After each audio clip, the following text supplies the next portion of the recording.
చాలా సూపర్ ఉంది. Like must try item ఇది. Hello guys, welcome back to a new mini vlog. So going to make some omelette. ఈరోజు కొద్దిగా omelette చేసుకుంటాను.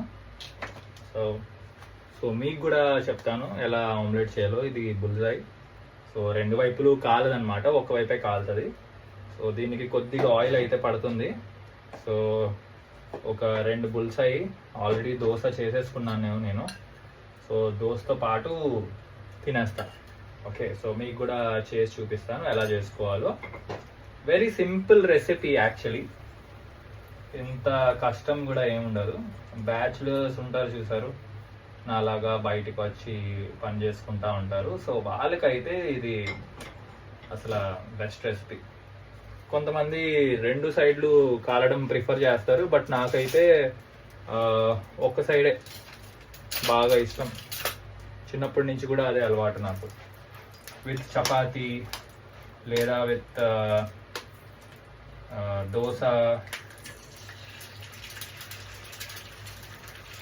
వచ్చేస్తారా? ఇంతే సింపుల్. సో దీన్ని కొద్దిగా నేను I will make it hot. దాని తర్వాత అంతే అయిపోయింది. దీని మీద ఇంకా ప్లేటింగ్ చేసుకొని తినేయడమే.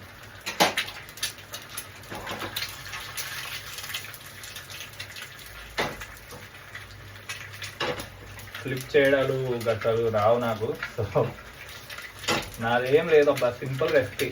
ఎంత సింపుల్గా ఉంటే అంత హ్యాపీగా చేసుకుంటాను నేను. కాంప్లికేటెడ్ మన వల్ల కాదు.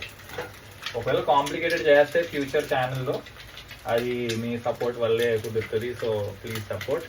సో నేను కొద్దిగా కాంప్లికేటెడ్ రెసిపీస్ కూడా చేసి మీకోసం పెడతాను. ఓకే, సో చూడండి అయిపోయింది. అంతే, ఇలా ఉండాలి.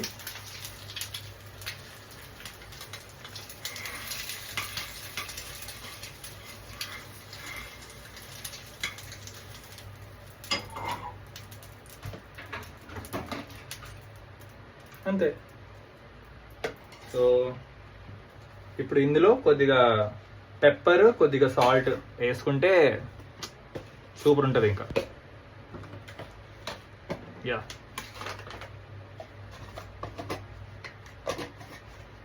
పెప్పర్ లేదు ఇందులో. ఓ ఇటువైపు ఉంది పెప్పర్. That's all, ready.